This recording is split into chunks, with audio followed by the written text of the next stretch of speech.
Official death records from Greene County, Ohio, list a man named Caesar Bowen as dying in 1888 at the documented age of 126 years. The cemetery ledger specifies his birth year as 1762, during the reign of King George III, when Ohio was still unmapped wilderness. But here's what makes historians uncomfortable. 7 different notarized affidavits from prominent citizens swore to knowing Caesar since their own childhoods, each confirming he appeared ancient even then. The county coroner who examined his body noted dental wear patterns and bone density, inconsistent with any living person I have observed, yet refused to dispute the age claim. For over a century, this case has been quietly dismissed by academics, filed away in archives too disturbing to fully examine. What they found in Caesar's cabin after his death, a collection of 63 journals written in 3 distinct handwriting styles, all apparently his own, suggests something far more unsettling than simple longevity. Before we continue with the story of Caesar Bowen and the impossible span of his existence, if you're watching from Ohio or anywhere in the United States, let us know in the comments where you're from. Hit that subscribe button and ring the notification bell, because stories like Caesar's deserve to be remembered. Now let me take you back to where this mystery truly begins. The question of how one man could witness the birth of a nation, the rise and fall of slavery, and the dawn of the industrial age requires us to first understand the world he claimed to have been born into. Greene County, Ohio in the 1880s was a place of modest prosperity, rolling farmland punctuated by small towns where everyone knew their neighbor's business, or thought they did. Xenia, the county seat, had rebuilt itself after a devastating tornado in 1874, and the railroad had brought new commerce and new faces.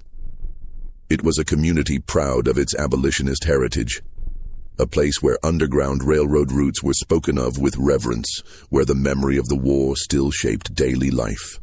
Caesar Bowen lived 2 miles outside Xenia proper, in a cabin that locals agreed had stood for at least 60 years, possibly longer. The structure itself seemed to bend with age, its hand-hewn logs darkened to near black, its stone chimney leaning at an angle that should have been impossible. Cedar shakes on the roof were held down with river stones, a construction technique that hadn't been used locally since the 1810s. The old man was a familiar sight in town, walking with a gnarled hickory cane that he claimed to have cut himself in 1799. He stood barely 5 feet tall, his frame so bent with age that children sometimes mistook him for a pile of rags until he moved. His skin had the texture of old leather, left too long in the sun, creased with lines so deep they seemed to map territories of suffering. His eyes, though, everyone who met Caesar commented on his eyes. They were unnervingly clear, the pale brown of creek water over sand, and they focused on you with an intensity that made grown men shift their weight and look away. He made his living doing small repairs, mending harnesses and tools with a skill that suggested decades of practice. His hands, twisted with what people assumed was arthritis, nevertheless moved with surprising precision when he worked. He spoke rarely, his voice a dry whisper that forced people to lean close to hear. And when he did speak, his language carried peculiar archaisms, thee and thou, phrases that belonged to a previous century. The town physician, Dr. Harold Sutton, had been trying to examine Caesar properly for 3 years. The man's vitals are impossible, he told his wife over dinner in 1887. His pulse is barely 40 beats per minute. His respiratory rate would suggest deep sleep, yet he's fully conscious. I've read every medical text available and I can find no precedent. Perhaps he's simply very healthy for his age, Mrs. Sutton suggested. That's just it, Margaret. If the records are accurate, if he truly is 125 years old, then his age should have killed him decades ago. The oldest verified person I've read of lived to 108. Caesar claims to have exceeded that by nearly 20 years. The records Dr. Sutton referred to were housed in the Greene County Courthouse, preserved through multiple filing systems. A manumission document dated July 4th, 1826, officially freed Caesar, Negro man, aged approximately 64 years, from the service of one Jeremiah Hawthorne of Virginia. The same document noted that Caesar had been in Hawthorne's family since 1784, when Jeremiah's father purchased him as an adult Negro of significant years. Working backward, Even the most conservative estimates placed Caesar's birth in the early 1760s. But it was Caesar's own testimony, given to various people over the years and meticulously recorded by local historians, that painted an even more extraordinary picture. He claimed to remember the Stamp Act riots, the growing tensions that would lead to revolution. He said he'd been a boy when Pontiac's rebellion swept through the territories, when the French still held influence in the Ohio Valley. He spoke of winters so cold that trees exploded from the frost, of summers when the sun turned red from forest fires that burned for months. "I was born on a tobacco farm in Tidewater, Virginia," he told a reporter from the Xenia Gazette in 1885, one of the few extensive interviews he ever gave. "My mother was 16. She died that same year. Fever took her. My father I never knew. He was sold away before I could walk." The master's name was Josiah Warren, and he worked 200 acres with 23 souls. "I was the smallest, the weakest. They didn't think I'd live past my first winter." The reporter, a young man named Thomas Fletcher, had been sent to write a human interest piece about the oldest resident in the county. He expected a brief conversation, perhaps some colorful tales, something to fill half a column on a slow news day. Instead, he spent 4 hours in Caesar's cabin, filling page after page of his notebook, his hand cramping from the speed of his writing. "What do you remember most clearly from your childhood?" Fletcher asked. Caesar was quiet for so long that Fletcher thought he might have fallen asleep. The old man sat in a chair by the empty fireplace. It was July, sweltering hot, but the cabin remained cool in a way that seemed unnatural. Finally, Caesar spoke. The smell of tobacco leaves drying in the barn, the way the light came through the cracks in the walls, all striped and golden. The sound of singing in the quarters at night, old songs from Africa that none of us knew the meanings to anymore. But we sang them anyway because our mothers had sung them, and their mothers before them. And I remember being hungry, always hungry. They fed us enough to work, but never enough to feel full.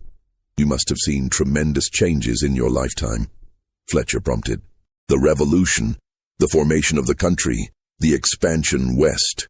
I saw empires fall and rise, Caesar said, his voice taking on a strange, distant quality. I saw slavery spread like a sickness across this land, and I saw it finally die. I watched cities burn. I witnessed things that would break your mind if I described them properly. But the strangest thing, Mr. Fletcher, the thing that keeps me awake in whatever hours I still sleep, is that I remember all of it. Every face, every voice, every moment of suffering and brief joy. They accumulate like stones in your chest, pressing down, making each breath an effort. Fletcher published his article, but the editor cut most of Caesar's more provocative statements, deemed them too dark for the family-oriented paper. The full interview, however, remained in Fletcher's personal files, and would later become crucial evidence. In the spring of 1887, Caesar began to weaken noticeably. He appeared in town less frequently, and when he did, he moved with even greater difficulty. Dr. Sutton made house calls, despite Caesar's protestations that no physician has ever done me good, and I suspect none ever will. On October 12, 1887, Caesar Bowen stopped speaking. Not gradually, abruptly, in the middle of a conversation with his neighbor, Samuel Pritchard, a farmer who occasionally brought Caesar food and checked on his welfare. Pritchard would later testify to authorities about that day, his statement preserved in county records. I arrived at Caesar's cabin around 2 in the afternoon, found him sitting in his chair as usual, staring at nothing. I greeted him, asked how he was feeling. He turned to look at me, opened his mouth as if to respond, and then his expression changed. I can't rightly describe it, sir, but it was as if he suddenly remembered something terrible, or realized something he'd been avoiding. His eyes went wide, his mouth stayed open, but no sound came out. I thought he was having an apoplexy, so I rushed forward to help him. But he pushed me away with surprising strength and pointed to the door. His meaning was clear. He wanted me to leave. Pritchard left, disturbed, and returned the next morning with Dr. Sutton. They found Caesar in the same chair, in what appeared to be the same position. He was alive, responsive to physical stimuli, but completely mute. His eyes followed them as they moved around the cabin, but he made no sound, no attempt to communicate. Dr. Sutton examined him thoroughly. and found nothing physically wrong with his throat or mouth. "It's as if he's chosen not to speak," the doctor wrote in his notes. But why would a man who has survived for so long suddenly decide to lock himself in silence? Over the following weeks, Caesar's condition deteriorated in strange ways. He continued to eat the food that neighbors brought mechanically, without apparent awareness of taste or texture. He never left his chair near the fireplace. Most unsettling, he began to exhibit what Dr. Sutton termed episodes of temporal confusion. "I visited him on a Tuesday afternoon," Dr. Sutton recorded, "and found him staring at the wall with such intensity that I followed his gaze, expecting to see something there. There was nothing, only the old logs and mortar. I spoke his name several times before he acknowledged me, and when he turned his head, his expression was one of such profound terror that I instinctively stepped back. Then, as quickly as it appeared, the expression vanished, replaced by his usual distant calm. Local children, always drawn to the mysterious and macabre, began to whisper stories about the old man who'd stopped talking. They said that if you walked past his cabin at night, you could see him through the window, his lips moving silently, as if holding a conversation with invisible companions. They said his shadow fell wrong, pointing in directions that didn't match the light source. They said he was counting down to something, though how they'd arrived at this conclusion, no one could explain. Martha Hewitt, a widow who lived closest to Caesar's property, told her prayer circle that she'd heard singing coming from his cabin one night. Not the old man's voice, but multiple voices in harmony, singing in a language she didn't recognize. When she worked up the courage to investigate the next morning, Caesar was alone, and there was no sign that anyone else had been present. Then, on a freezing night in January 1888, Samuel Pritchard was awakened by the sound of someone pounding on his door. He opened it to find Caesar Bowen standing in the snow, barefoot, dressed only in his nightshirt, his breath coming in harsh gasps. Before Pritchard could speak, Caesar collapsed. They carried him back to his cabin. Dr. Sutton was summoned, and for 3 days, Caesar burned with a fever that should have killed him. He thrashed in his bed, calling out names in his delirium, names that meant nothing to anyone present: Abigail, Jonas, Scipio, Delilah, Samuel. Each name followed by pleas or apologies or fragments of conversation. "Tell them I tried," he said once, clearly his eyes open, but focused on something beyond the ceiling. "Tell them it was never supposed to be this long." On the 4th day, the fever broke. Caesar opened his eyes, looked directly at Dr. Sutton, and spoke his first words in 3 months. "How many years has it been?" "Since what?" Dr. Sutton asked gently. "Since I was young," Caesar whispered. Then he closed his eyes and fell into a sleep so deep that the doctor had to place a mirror under his nose repeatedly to confirm he was still breathing. Caesar never fully recovered from that illness, but he did begin speaking again, sporadically, in brief sentences that often seemed disconnected from immediate reality. Dr. Sutton started keeping detailed notes of everything Caesar said, hoping to understand the source of what he termed the patient's episodic clarity and confusion. It was during one of these visits, in early February 1888, that Caesar said something that changed the trajectory of Dr. Sutton's investigation. "I should have died with the others, on the crossing. That's when it should have ended." "What crossing?" Dr. Sutton asked, though he suspected he knew. "The Middle Passage," Caesar said, his voice barely audible. "But I was born here, born in Virginia. I never made that crossing, so why do I remember it? Why do I remember the hold of the ship, the smell of sickness and death, the chains cutting into my ankles? Why do I remember Africa, Dr. Sutton? I've never been to Africa." The doctor felt a chill that had nothing to do with the winter cold seeping through the cabin walls. "Perhaps these are stories you were told, memories passed down." "No." Caesar's eyes, those unnervingly clear eyes, fixed on him with sudden intensity. "These are my memories, or someone's memories. I carry them like I carry my own. I remember things that happened before I was born. I remember dying, Dr. Sutton, multiple times, in different ways. And yet here I am, still breathing, still remembering, accumulating years and memories that don't belong to me." Dr. Sutton should have dismissed this as fever-induced delusion, Instead, he found himself asking, "What do you think is happening to you?"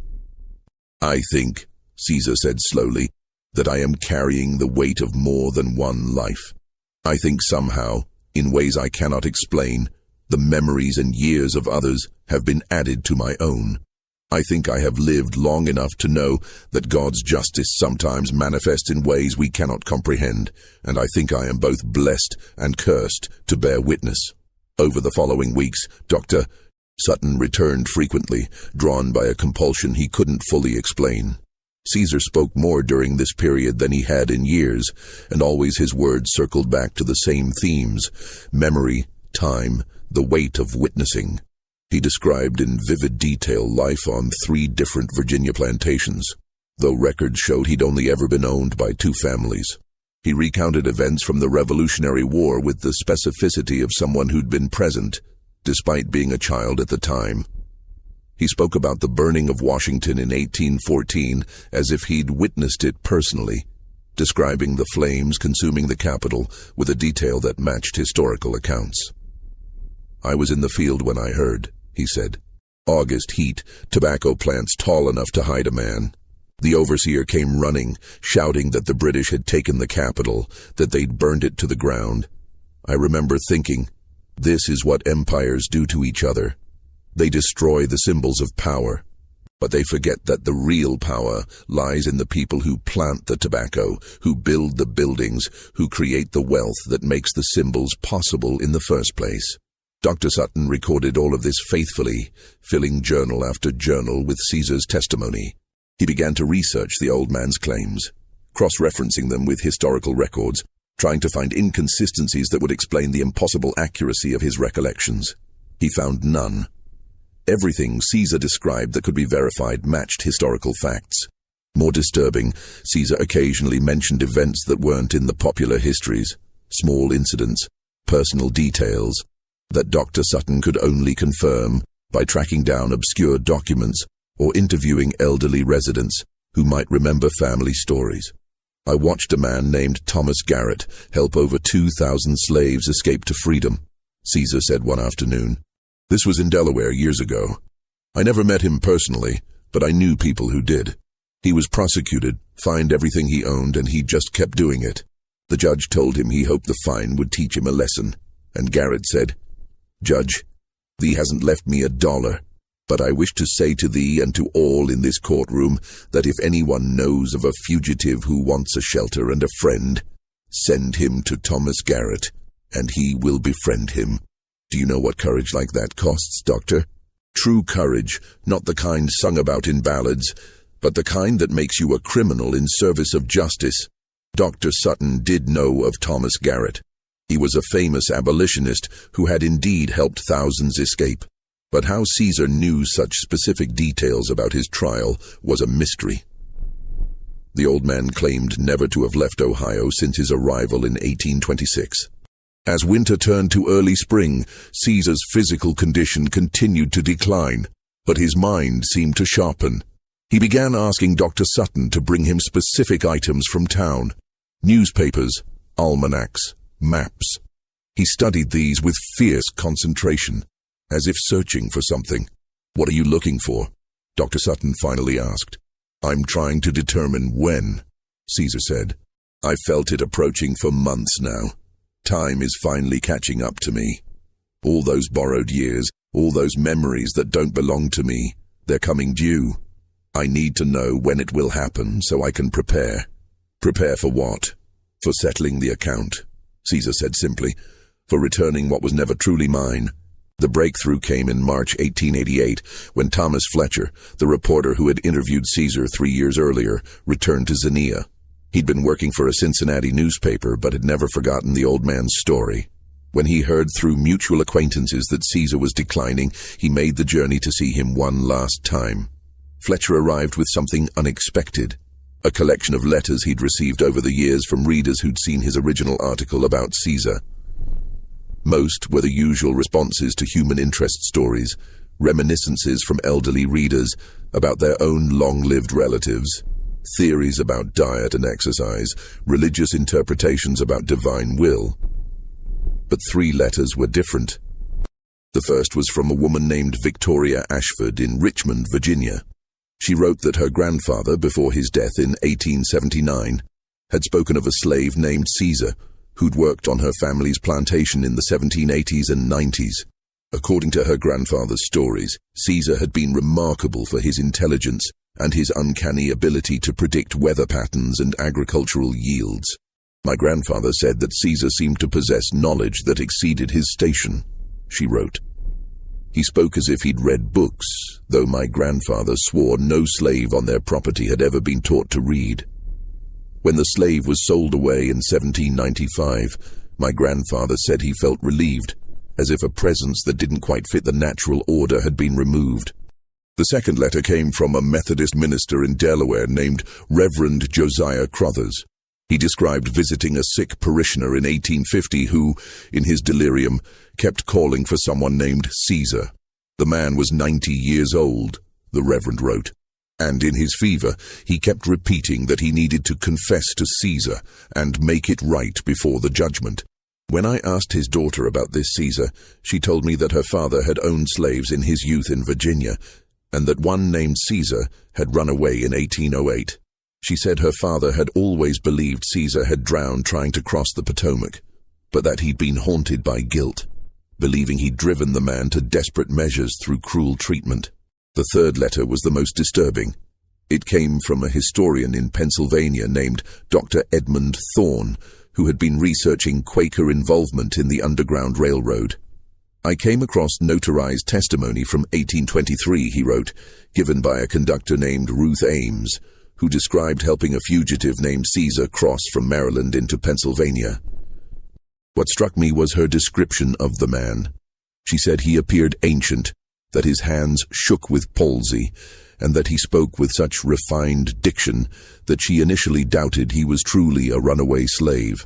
Most remarkably, she wrote that when she asked him his age, he told her he was 61 years, though I feel as if I've lived 3 lifetimes. Miss Ames noted that in her 2 decades of helping fugitives, she'd never met anyone quite like him. Fletcher spread these letters on the table in Caesar's cabin. The old man looked at them for a long moment, then reached out with a trembling hand to touch the paper. I remember Victoria's grandfather, he said quietly. Thomas Ashford. He was 14 years old when I arrived at his father's plantation. Curious boy, always asking questions. He wanted to understand how I knew when frost would come early, how I could tell if the tobacco crop would be strong or weak. I told him I'd learned to read the signs. Animal behavior, cloud formations, the feel of the air. But the truth was more complicated. I knew because I remembered. I'd seen 60 growing seasons by then, though my body had only seen perhaps 25. The memories accumulated faster than the years. He pointed to the second letter. Reverend Crothers's parishioner. That would have been Benjamin Morton. I ran from his farm in 1808, crossed the Potomac on a stolen boat, nearly drowned when it capsized in the current. I didn't drown, obviously, though perhaps that would have been a mercy. Morton was a cruel man who found pleasure in others' suffering. I don't regret leaving him to his guilt. And Ruth Ames? Fletcher asked, his pencil flying across his notebook. A saint, Caesar said with feeling. She risked everything to help people she'd never met, expected nothing in return. She fed me, gave me clothes, provided directions to the next safe house. She did ask me my age, and I told her the truth as I understood it then. 61 years of memories, though my body... He trailed off, looking at his gnarled hands. My body has never matched my years. It ages, yes, but not at the rate it should. It's as if time passes through me differently than it does for others. Dr. Sutton, who had been present for this conversation, leaned forward. Caesar, I need to ask you something directly, and I need you to be as honest as you can be. Do you believe you have actually lived for 126 years, not metaphorically, not carrying the memories of others, but actually physically existed for that span of time? Caesar was quiet for a long moment, his eyes distant. Finally he said, I believe I have existed for 126 years. Whether I have lived them is a different question. To live is to experience joy, growth, connection. I have experienced mostly suffering, with brief moments of something else. As for how it's possible, he shook his head slowly. I have theories, Doctor Sutton, but no certainty. What I know is this: I have memories that span over a century.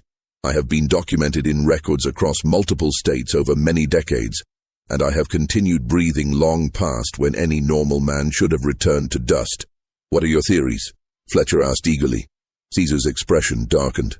There was a woman, he said slowly, when I was young, very young, perhaps 10 years old. She was old even then, ancient, brought over on the slave ships from Africa. She spoke little English, but she knew things. Plants, herbs, rhythms of nature that seemed almost mystical to a child. She took an interest in me because I was small, weak, unlikely to survive. One night she performed some kind of ritual. I don't remember the details clearly. I've wondered if that's intentional, if my mind refuses to retain them. But I remember her words. You will carry the weight of your people. You will remember what should be forgotten. You will witness the suffering and the eventual freedom, and you will bear testimony. A curse, Dr. Sutton asked. Or a blessing, Caesar replied. Depending on how you measure such things. She died 3 days later, and I began to notice differences. I healed from injuries that should have killed me. I survived diseases that decimated entire slave quarters, and I started remembering things I shouldn't have been able to remember, events I never witnessed, people I never met. But somehow their experiences became part of my memory, as if I'd absorbed them. Fletcher's hand had stopped moving. You're suggesting that this woman, through some African practice, made you immortal. Not immortal, Caesar corrected. I age. I feel pain. I grow weaker. But the process is extended, drawn out far beyond its natural span. And the memories, I believe I've somehow absorbed the experiences of others, other slaves I encountered, whose suffering and stories became part of my own recall. It's as if I became a living archive, carrying the testimonies of people who otherwise would have left no record. Dr. Sutton and Fletcher exchanged glances. The rational part of both men wanted to dismiss this as the fantasy of a senile old man. But the evidence before them, the letters, the historical records, the impossible longevity, suggested something beyond normal experience. The journals, Dr. Sutton said suddenly.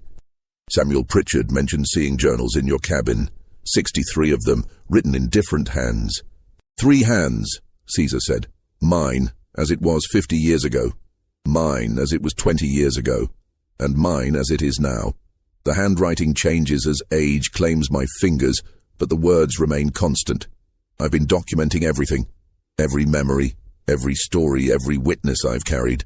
Because someday when this is finally over, someone needs to know. Someone needs to remember that we were here, that we suffered, that we survived, and that our stories matter.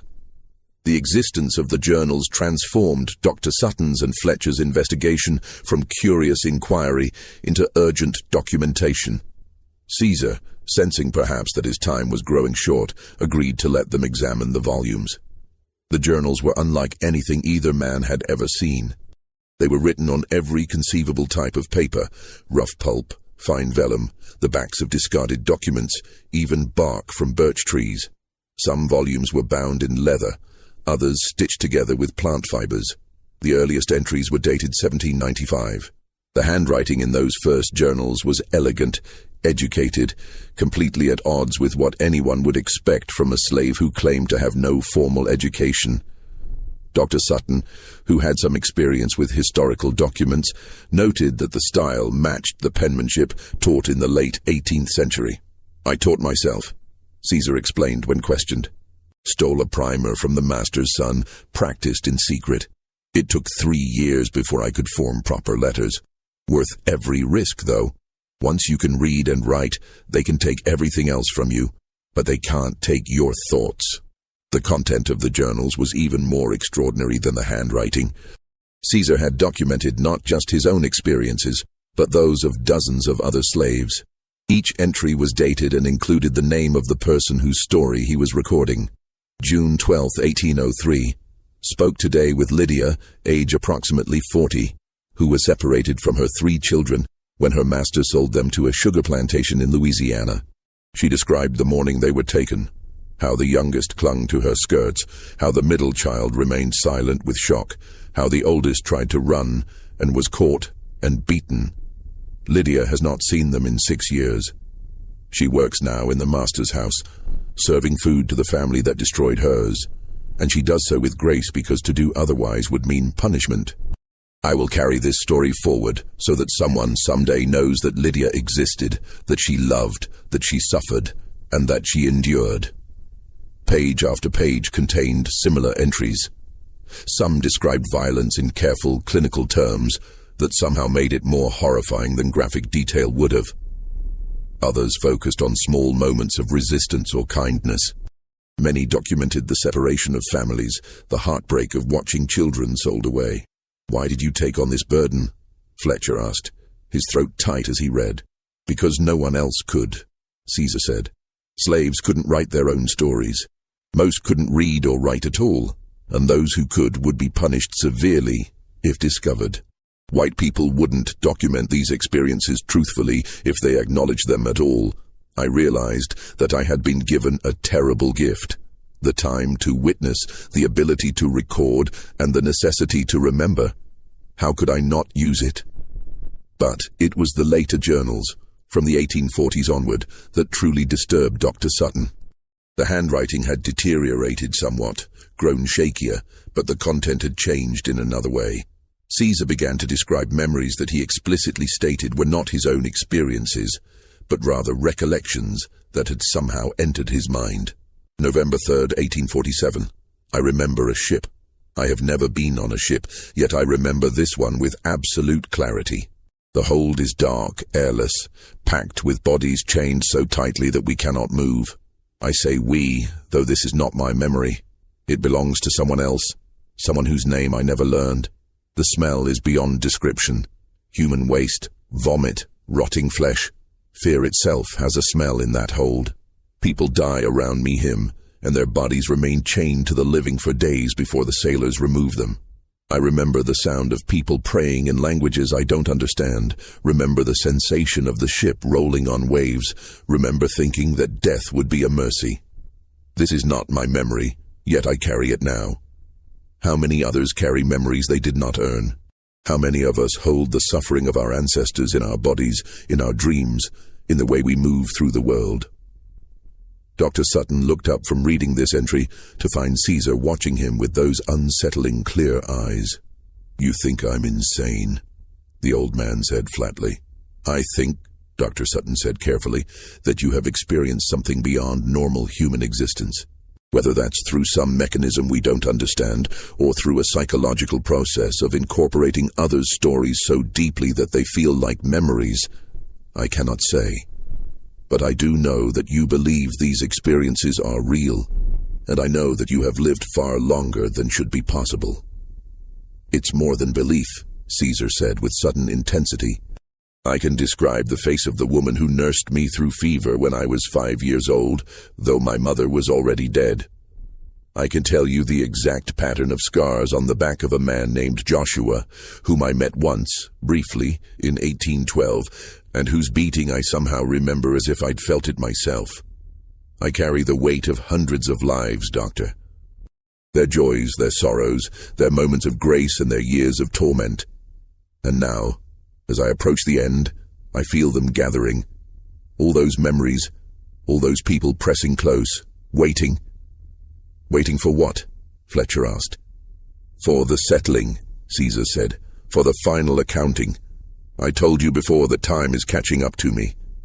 What I didn't tell you is that I can feel all those borrowed years pulling back, like a debt being called in. Every day I feel heavier, more tired. It's not just physical aging.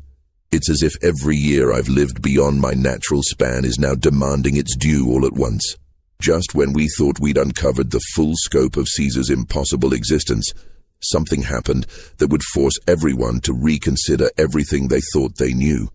If this story is giving you chills, share this video with a friend who loves dark mysteries. Hit that like button to support our content, and don't forget to subscribe to never miss stories like this. Let's discover together what happens next. What followed in the final months of Caesar's life would challenge the boundaries between the possible and impossible. between the rational and the inexplicable. In late April 1888, Caesar's cabin became an informal research station. Dr. Sutton visited daily, sometimes twice a day. Fletcher stayed in town, conducting interviews and cross-referencing Caesar's claims. Together they had documented dozens of historical verifications, events Caesar described that matched records, people he claimed to have met whose existence could be confirmed, details about places and times that proved accurate when investigated. But verifying historical accuracy wasn't the same as explaining impossible longevity.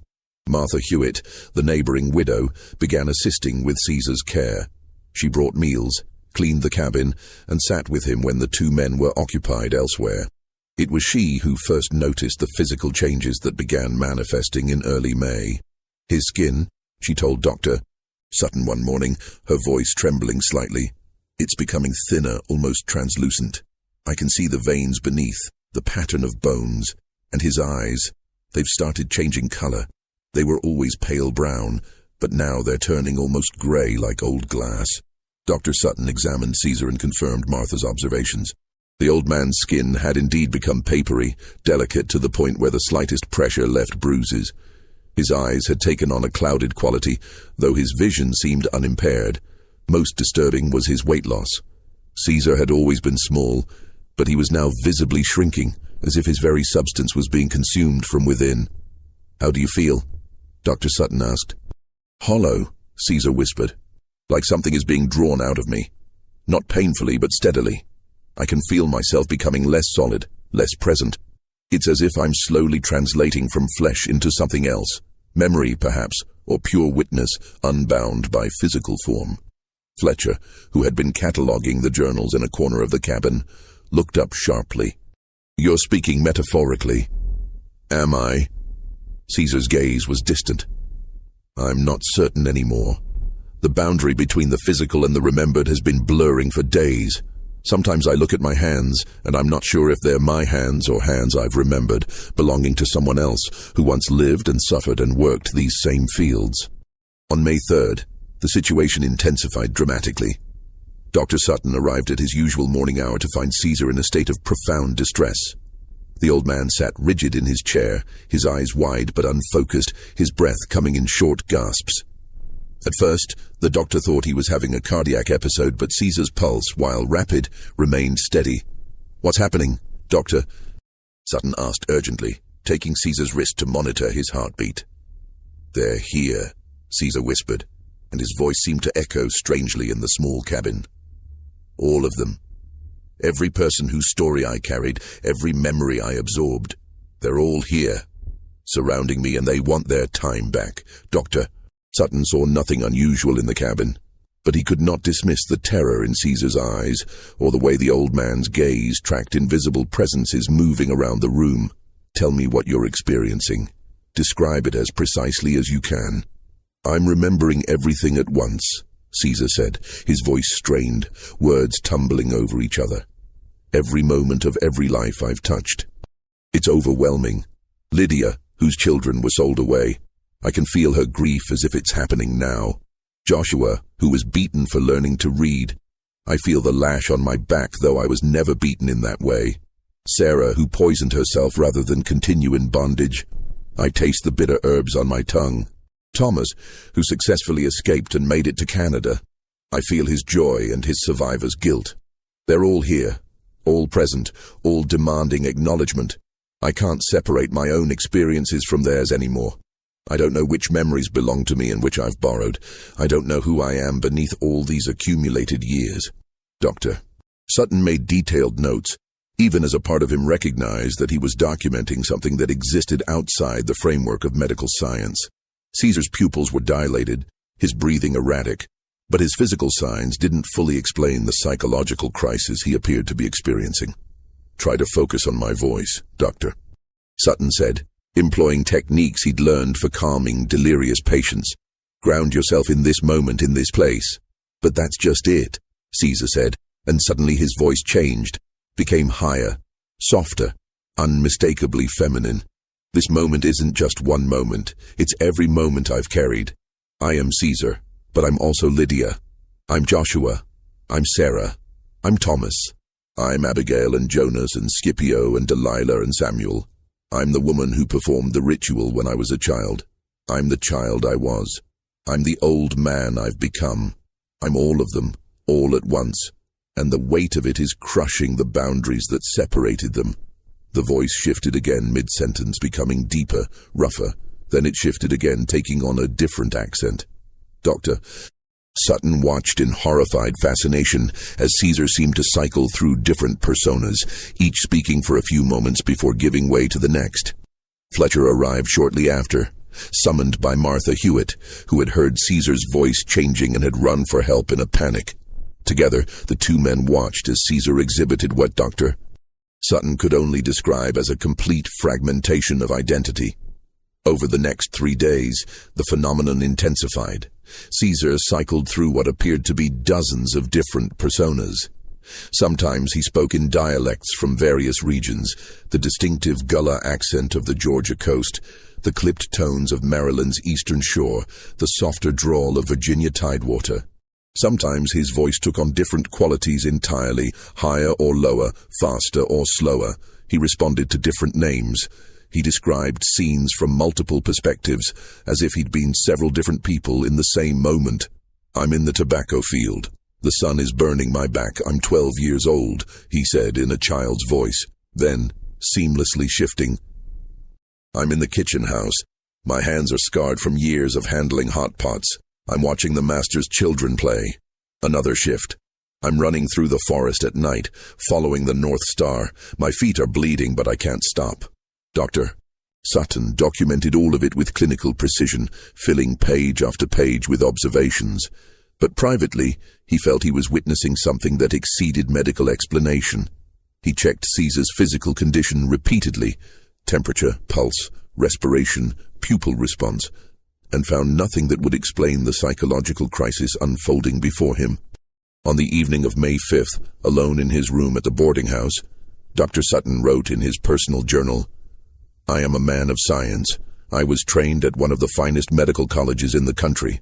I believe in rational explanations, in physical mechanisms that can be studied and understood. But what I'm observing in Caesar Bowen defies everything I know about human physiology and psychology. He appears to be simultaneously dying and reliving every moment of an impossibly extended life. The personality shifts are too complete, too detailed, too consistent to be simple confusion or delirium. Each voice that speaks through him carries distinct patterns of speech, distinct memories, distinct emotional tones. If I didn't have the historical documentation to support his claims, I would assume I was dealing with a case of extreme dissociative disorder. But the evidence suggests something else entirely. Something that suggests consciousness and memory operate in ways we do not yet comprehend, in ways that may transcend the individual body and brain. He paused, pen hovering over the page, then added, I find myself wondering if what I'm witnessing is a death unlike any other, not the cessation of one life, but the dispersal of many lives that have been held together by a single fragile vessel. If Caesar truly has carried forward the memories and experiences of others, what happens when that vessel can no longer contain them? Do they simply dissipate, or is something else occurring here? On May 6th, Caesar had a period of unusual clarity. He woke from a fitful sleep and seemed for a few hours to be entirely himself, or at least entirely the Caesar that Dr. Sutton and Fletcher had come to know. I owe you both an apology, he said, his voice weak but steady. You've witnessed something disturbing, something that shouldn't be possible. But I need you to understand what's happening. I need you to document it, because this dispersal of accumulated identity, it may be important. Tell us what you understand, Fletcher said, his pencil ready. Caesar gathered his thoughts, his eyes focusing with effort. When I was a child and that woman performed her ritual, I don't think she fully understood what she was doing. I think she was working from fragments of knowledge, practices half remembered from Africa, trying to preserve something precious in the only way she knew how. She wanted the stories to survive, the testimonies of suffering and resistance to outlast the people who experienced them. So she chose a vessel, me, small and weak, and unlikely to survive otherwise. And she bound those stories to me somehow, made me a repository. But how? Dr. Sutton asked. Through what mechanism? I don't know the mechanism, Caesar admitted, but I know the effect. Whenever I encountered another slave who was dying, or suffering, or in danger of being lost to history, something in me absorbed them. Not their physical presence, but their essence. Their memories, their experiences, their witness. It was as if I became a living archive, collecting testimonies that would otherwise have been erased. And with each absorption I gained time, their remaining years added to mine, extending my life beyond its natural span. He paused, breathing heavily from the effort of speaking. But nothing can be sustained indefinitely. The human body, the human mind, they have limits. I've exceeded those limits for over a century. Now those borrowed years, those accumulated memories, they're pulling back. Each person whose story I carried is reclaiming their time, their identity, their separate existence. And as they do, I'm fragmenting. The Caesar who was born in 1762 is being stripped away layer by layer, revealing all the others I've carried within me. Is there pain? Dr. Sutton asked gently. Not physical pain, Caesar said, but imagine feeling your sense of self dissolving. Imagine knowing who you are, what you've experienced, what makes you distinct as an individual, and then having all of that blur and blend with dozens, hundreds of other selves. Imagine being unable to distinguish between your mother's face and someone else's mother's face, between your own childhood and another person's childhood. That's what's happening. I'm becoming everyone I've ever carried, and in the process, I'm ceasing to be anyone at all. Fletcher looked up from his notes, his expression troubled. Is there anything we can do to help? Any way to ease this process? Caesar smiled, a surprisingly gentle expression on his weathered face. You're already doing it. You're bearing witness to my witness. When I'm gone, the journals will remain, but they're just words on paper. You two have seen the reality behind the words. You've watched the cost of carrying such a burden. That matters more than you know. The clarity didn't last. By evening, Caesar had slipped back into the fragmented state, cycling through different voices and personas. But the conversation had given both Dr. Sutton and Fletcher a framework for understanding what they were observing. On May 7th, something new occurred. Caesar began speaking in languages that neither Dr. Sutton nor Fletcher recognized. The rhythms suggested West African origins, but the specific words were unknown to them. Caesar's voice took on qualities that seemed impossible for his aged throat to produce: deep, resonant tones, high, keening wails, rhythmic chanting that filled the cabin with sound. Martha Hewitt, who had been preparing a meal in the corner, dropped the plate she was holding. "That's not natural," she whispered. "That's not a sound a human should make." Dr. Sutton couldn't disagree, but he remained at Caesar's side, monitoring his physical condition even as the sounds continued. The old man's pulse remained steady, his breathing regular despite the vocalizations. It was as if the sounds were coming through him rather than from him. Then, as suddenly as it had begun, the strange episode ceased. Caesar slumped in his chair, exhausted, his breath coming in shallow gasps. "The old songs," he murmured. "The ones they sang on the ships, in the fields, in the quarters at night. I've been carrying them for so long I'd forgotten they weren't mine. But they want to be sung one last time before they're released." Over the following day, Caesar would occasionally break into these songs, sometimes alone, sometimes as if part of a chorus of invisible voices. Dr. Sutton, despite his scientific training, found himself deeply moved by the sound. There was something in those melodies that spoke of profound suffering and equally profound resilience, of humanity persisting under conditions designed to crush it. On the night of May 8th, Caesar's crisis reached its peak.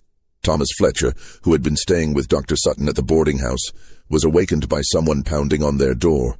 It was Samuel Pritchard, who had heard screaming coming from Caesar's cabin. The three men ran through the darkness, arriving to find every lamp in the cabin lit, though none of them could recall Caesar having that many lamps. The air inside felt thick, charged with something that made the hair on their arms stand up. Caesar was standing in the middle of the cabin, though he'd been too weak to stand unassisted for weeks. His arms were spread wide, His face tilted toward the ceiling, and he was speaking rapidly in what sounded like multiple languages or dialects simultaneously. It was as if several voices were emanating from him at once, overlapping and interweaving, creating a chorus that should have been impossible from a single throat. "Doctor." Sutton recognized some English words, some fragments that might have been West African languages, others that defied identification. The effect was deeply unsettling, a violation of the natural order that made it difficult to remain in the room. "Should we restrain him?" Pritchard asked, his voice shaking. "Don't touch him," Dr. Sutton said, though he wasn't sure why he knew this was important. Something in the moment suggested that Caesar needed to complete whatever process was occurring. That interruption might cause harm in ways they couldn't predict. The polyphonic speech continued for several minutes, growing in intensity, the multiple voices seeming to argue or debate with each other. Then, abruptly, Caesar fell silent. The lamps flickered, as if responding to the sudden cessation of sound. The thick feeling in the air began to dissipate. Caesar lowered his arms slowly, lowered his head, and looked directly at the three men watching him. His expression was calm, almost serene, completely at odds with the disturbing display they'd just witnessed. "I understand now," he said clearly in his own voice, the voice they'd come to recognize as distinctly his. "This was never about me living one impossibly long life. It was about me carrying forward the lives that were cut short, the stories that would have been forgotten. That woman, when I was a child, she didn't make me immortal. She made me a vessel.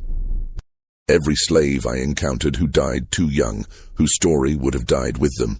Somehow some part of their experience was preserved in me. Their memories, their years, their witness. I became a living archive of suffering and survival." "That's not scientifically possible," Dr. Sutton said, though his voice lacked conviction. After what he'd just witnessed, appeals to scientific possibility felt hollow. "Science doesn't yet understand consciousness or memory," Caesar replied, moving slowly back toward his chair. His movements were steadier now, as if some burden had been lifted. "How they form, where they reside, whether they can exist beyond individual bodies. You study the brain, Doctor, and you've learned impressive things about its structure and function. But can you tell me where a memory lives? Can you show me the physical location of identity, of the sense of self? Can you explain why some people remember things that never happened to them, or why certain places feel familiar though they've never been visited before?" Dr. Sutton had no answer. These were questions that had troubled philosophers and physicians for centuries, questions that remained fundamentally unresolved. Caesar settled into his chair with evident relief. "I know what I've experienced. I know that I've carried forward the testimonies of hundreds of people who deserve to be remembered, and now, finally, I can let them go. The ritual that bound them to me is complete. They've had their witness, their testimony has been preserved in the journals, and now they can release their hold on this world. And he paused, a small smile crossing his weathered face. I can finally rest. The debt is settled," he continued softly. "The weight is lifting. I can feel all those borrowed years releasing their hold. For the first time in longer than I can remember, I feel light. It's extraordinary. I had forgotten what it felt like to be simply myself, to have memories that are only my own, to not carry the accumulated grief and joy and suffering of so many others." "What does that mean?" Fletcher asked, though he suspected he knew. "In practical terms, what happens now?" "It means," Caesar said gently, "that it's finally time for me to die. The borrowed years are returning to wherever such things return. The vessel has served its purpose. Now the vessel can break, and what it held can disperse to whatever destination awaits such things." He looked at each of them in turn, his gaze clear and present in a way it hadn't been for weeks.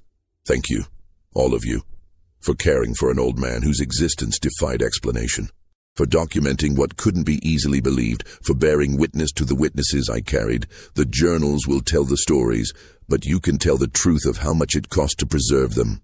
Caesar Bowen lived for 7 more days after that night. They were days of gradual, peaceful decline, so different from the crisis that had preceded them that Dr. Sutton noted in his records. "It's as if he's already died in some essential way, and now the body is simply completing the formalities required for final departure. Dr. Sutton remained at the cabin almost constantly during this period, unwilling to leave Caesar alone. Fletcher continued his work with the journals, but spent hours each day sitting with the old man, sometimes talking, sometimes in companionable silence. Martha Hewitt brought meals and maintained the cabin with quiet efficiency. Samuel Pritchard stopped by daily to check if anything was needed. Caesar slept more and more, but when he was awake, he was remarkably lucid. He spoke about his life with a clarity that suggested the fragmentation had truly ended, that he had returned to being solely himself. "I was born in February," he told them one afternoon. "I remember being cold, always cold that first winter. My mother wrapped me in whatever scraps of cloth she could find, but it was never enough. She sang to me, though, old songs that her mother had taught her, songs that came from a place she'd never seen but somehow remembered. I think that's when it started, really. That understanding that memory could transcend individual experience, that the past could be carried forward in ways that exceeded rational explanation." He spoke about the woman who had performed the ritual, describing her more fully than he ever had before. Her name was Amarachi. It meant God's grace in her language, though she'd received little grace in her life. She'd been brought over on the ships as a young woman, survived the Middle Passage, survived the breaking of spirit that was meant to turn people into property. She retained something, though, knowledge, power, call it what you will. She recognized something in me, some capacity to hold more than I should have been able to hold. So she chose me for this burden, this blessing, this terrible gift of extended witness. Over those final days, Caesar also spoke about specific people whose memories he'd carried, describing them with such detail and affection that they became real to his listeners. Lydia, who had lost her children but maintained her dignity. Joshua, who had taught himself to read despite the severe punishment such knowledge invited. Sarah, who had chosen death over continued bondage, a choice Caesar described as the final assertion of autonomy in a system designed to strip all autonomy away. "I've thought often about the morality of what happened to me," Caesar said on May 13th, his voice barely above a whisper now. "Was it right for Amarachi to make me a vessel without my consent? I was a child. I had no say in the matter. But then I consider the alternative. Hundreds of stories lost forever, hundreds of lives erased as if they'd never existed. Which is the greater wrong? To burden one person with the weight of many, or to allow suffering to pass unrecorded, unacknowledged, unremembered?" Dr. Sutton, who had been checking Caesar's pulse, looked up. "What do you believe is the answer?" "I believe," Caesar said slowly, "that the question itself is the answer. The fact that we can ask it, that we struggle with it, that we recognize the moral complexity. That's what matters. Slavery tried to reduce human beings to property, to things without moral significance. By preserving these stories, by insisting on their importance, by bearing witness to the humanity of people, the system tried to erase. That was resistance. That was victory, even in the midst of profound loss. On May 14th, Caesar asked to be moved outside. It was a warm spring day, unusual for Ohio in mid-May, and the sky was clear and blue. They carried him, chair and all, and set him up under an old oak tree whose branches had probably provided shade for 50 years or more. Caesar sat there for hours, his face turned toward the sun, occasionally speaking but mostly just breathing in the air, watching the clouds drift past, listening to the birds. At one point he said, "I had forgotten how beautiful the world could be when you weren't carrying the weight of so much sorrow. It's extraordinary. Every leaf, every blade of grass, every shift in the light. It's all so precious." That evening they moved him back inside. He was growing weaker now, eating almost nothing, sleeping more than he was awake. But when he did wake, he was peaceful, present, himself. On the morning of May 15th, Caesar woke early. Dr. Sutton, who had been dozing in a chair nearby, was alerted by the sound of Caesar's voice. "Doctor," the old man said softly, "I want to thank you for everything you've done, for believing me when you had every reason not to, for documenting what you witnessed, even though it defied your understanding, for treating me as a person rather than a curiosity." "It's been my privilege, Doctor," Sutton said, and meant it. The journals, Caesar continued, promise me they'll be preserved. Promise me that historians will have access to them. The stories they contain, they're all that remains of so many people. They deserve to be known. I promise, Dr. Sutton said solemnly. Caesar nodded, satisfied. Good. That's good. He closed his eyes, seeming to gather his strength. When he opened them again, he looked directly at the doctor. I'm ready now. I can feel it approaching, and I'm not afraid. I've lived long enough. I've seen enough. I've carried the burden I was meant to carry, and now I can lay it down. Is there anything you need? Dr. Sutton asked. Anything I can do to make you more comfortable? Just stay, Caesar whispered. Don't let me die alone. That's all anyone can ask, really. Not to be alone at the end. I'll stay, Dr. Sutton promised. Fletcher arrived mid-morning, having sensed somehow that this would be the final day. He brought fresh flowers from Martha Hewitt's garden, which they placed in a jar by Caesar's bedside. The old man smiled when he saw them, a small but genuine expression of pleasure. Lilacs, he murmured. Haven't seen lilacs in years. My mother told me they grew in the gardens of the big house, but we never got close enough to see them properly. Now here they are, brought to me like an offering. The world is strange and sometimes kind.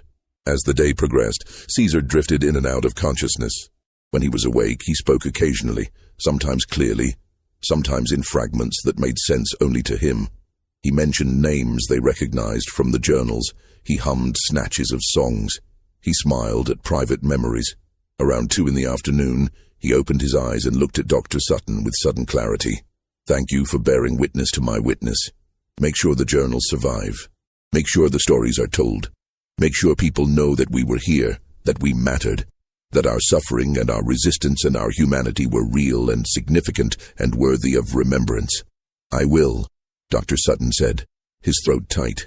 I promise you, Caesar, your witness will not be forgotten. Caesar smiled, a peaceful expression that transformed his weathered face. That's all I needed to hear. That's enough. Then he closed his eyes for the final time. His breathing grew shallower, slower, the intervals between breaths lengthening. Dr. Sutton held his hand, monitoring his pulse, watching the gradual cessation of life with the clinical part of his mind, even as the human part grieved. At 2:47 p.m., Caesar Bowen took his last breath. It was gentle, undramatic, simply a breath that was not followed by another. Dr. Sutton waited, checking for a pulse, finding none. He placed a hand over Caesar's chest, feeling for a heartbeat. Nothing. The body remained warm, peaceful, the expression on the old man's face serene. He's gone, Doctor, Sutton said quietly, and Fletcher, who had been sitting in the corner, came forward to stand beside the bed. The two men remained there for several minutes, neither speaking, both feeling the weight of what they'd witnessed. Finally, Dr. Sutton closed Caesar's eyes and pulled the sheet up over his face. I'll notify the coroner, Fletcher said, and I'll send word to Martha and Samuel. The county coroner, Dr. William Hayes, arrived within the hour. He was a practical man, thorough in his examinations, skeptical of anything that couldn't be measured or verified. He examined Caesar's body with professional detachment, making notes, taking measurements. When he finished, he looked at Dr. Sutton with an expression that suggested deep discomfort. I've been a physician for 32 years, he said. I've examined hundreds of bodies. I don't have adequate terms for what I'm observing. What did you find? Dr. Sutton asked. Hayes consulted his notes. The bone structure is completely unlike anything I've seen in someone who died at a typical elderly age. The density is wrong, the wear patterns are wrong, the degree of deterioration is wrong. The teeth show usage patterns that would require decades beyond normal lifespan. The skin, what remains of it, exhibits aging characteristics that exceed any documented case in medical literature. The internal organs. He paused, shaking his head. They appear to have functioned far beyond their expected capacity. Can you confirm the documented age? Fletcher asked. Can you say definitively that he was 126 years old? I cannot confirm it through physical examination alone, Hayes admitted, but neither can I rule it out. Every physical indicator suggests extreme age, far exceeding normal human parameters. If someone told me this body was 150 years old, I couldn't contradict them based on the evidence. It's impossible, but it's what the evidence suggests. He wrote his official report that evening, choosing his words carefully. Subject appears to be of extremely advanced age, though exact determination is difficult due to unusual tissue degradation patterns. Bone structure suggests lifespan significantly exceeding normal human parameters. Dental wear consistent with extremely prolonged use. No obvious cause of death beyond systemic failure associated with extreme aging. The documented age of 126 years cannot be confirmed through physical examination alone, but neither can it be ruled out based on the observed evidence. This case presents questions that exceed current medical understanding. Caesar was buried 2 days later in the Woodland Cemetery in Xenia, in a plot that Dr. Sutton purchased with his own funds. The funeral was attended by perhaps 30 people: Dr. Sutton, Fletcher, Martha Hewitt, Samuel Pritchard, several other neighbors, and a surprising number of elderly African Americans from surrounding communities who had heard of Caesar's death and came to pay their respects. One old woman, who must have been 80 herself, told Dr. Sutton, "My grandmother spoke of Caesar, said he was old when she was young. Said he remembered things no living person should remember. Said he carried the stories so we wouldn't forget. We won't forget." The gravestone, simple but dignified, reads, "Caesar Bowen, 1762-1888, he remembered." The 63 journals were carefully packed and transported to Dr. Sutton's home, where he built a special case to store them safely. He spent the remaining 15 years of his life studying them, cross-referencing every verifiable claim, tracking down descendants of people mentioned in the entries, visiting locations described in the pages. The more he researched, the more convinced he became that Caesar had been telling the truth. Every specific detail that could be checked proved accurate. People Caesar claimed to have met had existed. Events he described had occurred. Places he depicted matched historical records. In 1895, Dr. Sutton published his book, The Extended Witness, a medical and historical examination of extreme longevity. It was a comprehensive analysis of Caesar's case, including extensive excerpts from the journals, medical documentation, coroner's reports, and verification of historical claims. The book presented Caesar's story alongside careful scientific analysis, acknowledging what could be proven and honestly admitting what remained mysterious. The book was not well received by the scientific community. Critics argued that Dr. Sutton had been deceived by an elaborate fraud, that the journals were likely written by multiple people over many years and falsely attributed to one man, that the historical verifications were coincidental or the result of Caesar having access to historical documents, that the medical evidence was misinterpreted or exaggerated. The Journal of the American Medical Association published a scathing review. Dr. Sutton's work, while thorough in its documentation, relies on the impossible premise that a human being lived to be 126 years old, and more incredibly, that this individual somehow absorbed the memories of others. Such claims have no basis in biological fact and represent a dangerous deviation from scientific rigor. We must assume that Dr. Sutton, despite his previously solid reputation, has been led astray by emotional attachment to his subject and has allowed sentiment to override rational judgment. But Dr. Sutton never wavered in his conclusions. He responded to his critics calmly, presenting additional documentation, inviting skeptics to examine the journals themselves, offering to fund independent verification of his research. Few took him up on the offer. It was easier to dismiss the case entirely than to engage with evidence that challenged fundamental assumptions about human biology and consciousness. In the final entry of his own journal, written shortly before his death in 1903, Dr. Sutton wrote, "I cannot prove scientifically how Caesar Bowen lived for 126 years. I cannot explain through known biological mechanisms how one man could accumulate and retain such an extraordinary span of memories. I cannot demonstrate through reproducible experimentation how consciousness might transcend individual embodiment or how memory might be transferred between people. But I know what I witnessed. I know the documentary evidence. I know the historical verifications. I know the testimony of others who encountered Caesar over many decades. And I believe that in seeking to understand Caesar, we must be willing to consider that consciousness, memory, and human experience are far more complex and mysterious than our current science acknowledges. Perhaps future generations, with more advanced understanding, will be able to explain what I can only document. Until then, I stand by my witness of Caesar's witness, and I trust that truth, however strange, will eventually be recognized as such. The journals themselves were eventually donated to the Ohio Historical Society in 1904, following Dr. Sutton's death. They remained largely unstudied for decades, filed away in archives as curiosities, occasionally examined by researchers, but never fully appreciated for what they represented. It wasn't until the 1960s, during the Civil Rights Movement, that renewed interest in slave narratives brought Caesar's journals back to light. Historians who examined them with fresh perspectives began to appreciate their extraordinary value as primary source documents.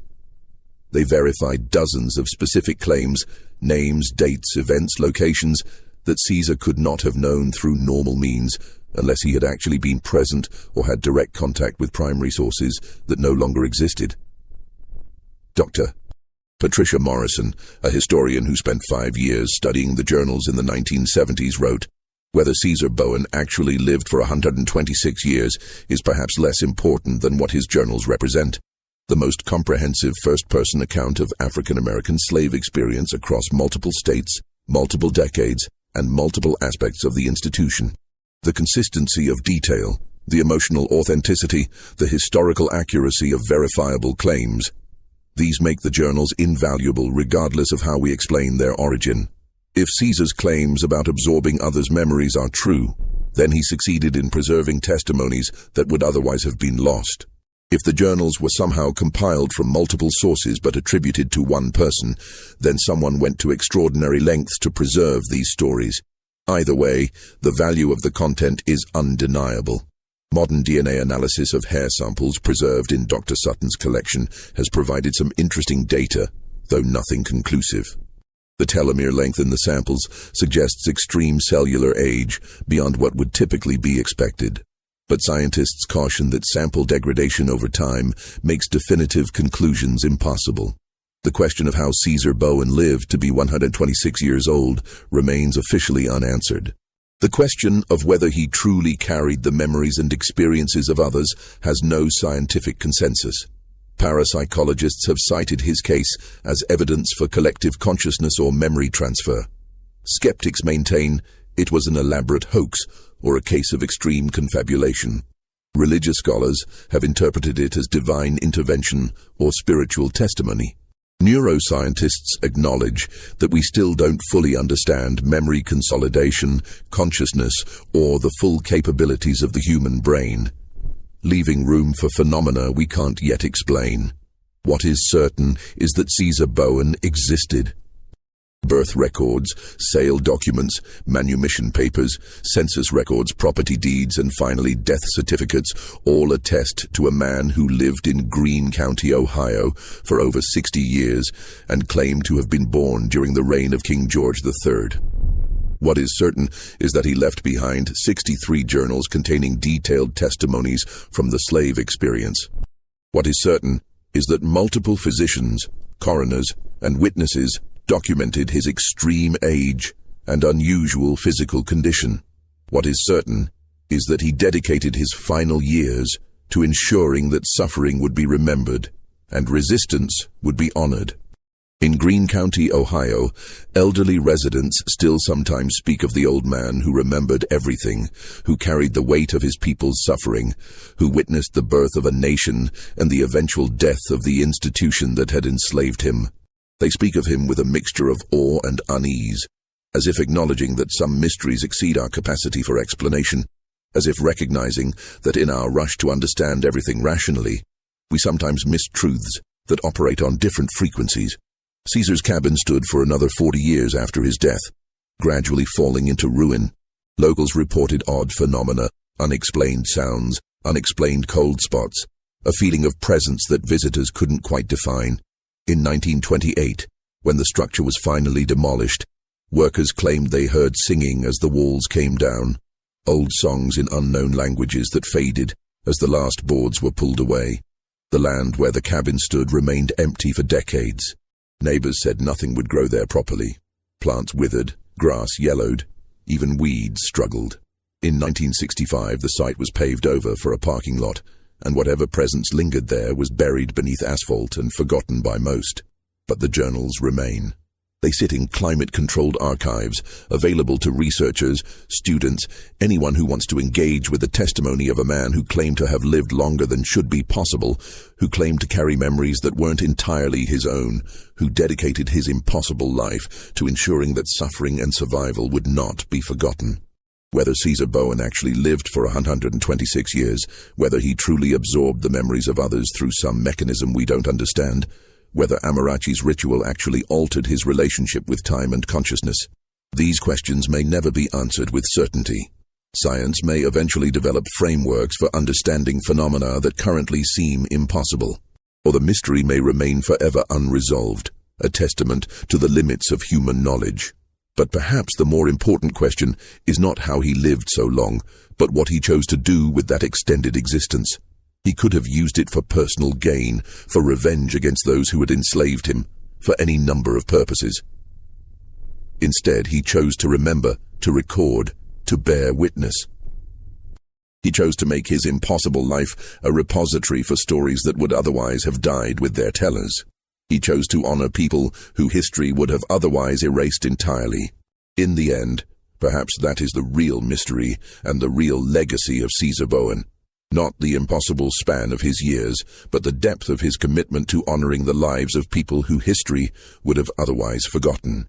His story challenges us to consider what we choose to remember, whose testimonies we value, and whether we are willing to acknowledge that some forms of truth transcend the boundaries of conventional proof. It challenges us to wonder whether consciousness and memory might operate in ways we haven't yet discovered, whether the boundary between individuals might be more permeable than we assume, whether suffering and testimony might leave imprints that persist beyond individual bodies and brains. And it reminds us that the greatest mysteries are often not about the supernatural or the fantastical, but about the depths of human experience, the resilience of the human spirit, and the lengths to which people will go to ensure that truth survives, that suffering is acknowledged, and that the dead are not forgotten. This mystery shows us that sometimes the most powerful legacy is not wealth or fame or power, but simply the commitment to bearing witness, to remembering, to ensuring that lives lived in darkness are finally brought to light. What do you think of this story? Do you believe it was possible for one man to live so long? Or was there a more rational explanation we've yet to discover? Leave your comment below. If you enjoyed this tale and want more horror stories like this, subscribe, hit the notification bell, and share with someone who loves mysteries. See you in the next video.